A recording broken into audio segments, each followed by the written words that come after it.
You ask Tiger to solve. This deals with linear equations with one unknown. The final result is y equals 18. Let's solve it step by step. Simplify the expression. Find the greatest common factor of the numerator and denominator. Factor out and cancel the greatest common factor. Swap sides. Isolate the y. Multiply both sides by 12. Group like terms. Multiply the coefficients. Simplify the fraction.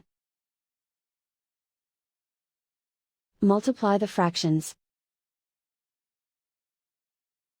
Simplify the arithmetic.